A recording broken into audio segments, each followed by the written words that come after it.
Hi, നമസ്കാരം. നമ്മുടെ ജീവിതത്തിൽ ഒരുപക്ഷെ ഏറ്റവും കൂടുതൽ തെറ്റിദ്ധരിക്കപ്പെടുകയും എന്നാൽ ഏറ്റവും ആഴത്തിൽ സ്നേഹിക്കുകയും ചെയ്യുന്ന ഒരു വ്യക്തിയുണ്ടെങ്കിൽ അത് ആരാണെന്നറിയാമോ? അച്ഛൻ. അച്ഛനാണ്. അമ്മയുടെ സ്നേഹം കടലാണെങ്കിൽ അച്ഛൻ്റെ സ്നേഹം ഒരു പുഴ പോലെയാണ്. ഒഴുക്ക് ചിലപ്പോൾ ശാന്തമായിരിക്കും, ചിലപ്പോൾ അതിവേഗത്തിലായിരിക്കും. പക്ഷേ അത് എപ്പോഴും നമ്മളെ ലക്ഷ്യസ്ഥാനത്തേക്ക് എത്തിക്കാൻ ശ്രമിക്കും.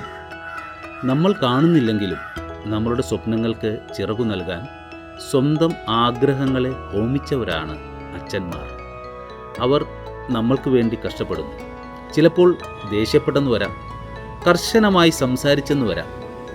പക്ഷേ ആ ഓരോ വാക്കിലും ഓരോ നോട്ടത്തിലും നിറഞ്ഞു നിൽക്കുന്നത് നമ്മുടെ നല്ല ഭാവിയെക്കുറിച്ചുള്ള കരുതലും സ്നേഹവുമാണ്. നമ്മുടെ ജീവിതത്തിലെ ശക്തിയുടെയും ധൈര്യത്തിൻ്റെയും പ്രതീകമാണ് അച്ഛൻ. വീഴ്ചകളിൽ താങ്ങായി, വിജയങ്ങളിൽ പ്രോത്സാഹനമായി അദ്ദേഹം എന്നും കൂടെയുണ്ട്. ഇന്ന് ഈ നിമിഷം നമുക്ക് നമ്മളുടെ അച്ഛന്മാരെ ഓർക്കാം. അവരുടെ ത്യാഗങ്ങളെയും സ്നേഹത്തെയും ആദരിക്കാം.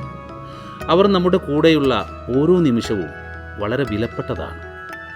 ആ സ്നേഹത്തെ നെഞ്ചോട് ചേർത്ത് മുന്നോട്ട് പോകാം.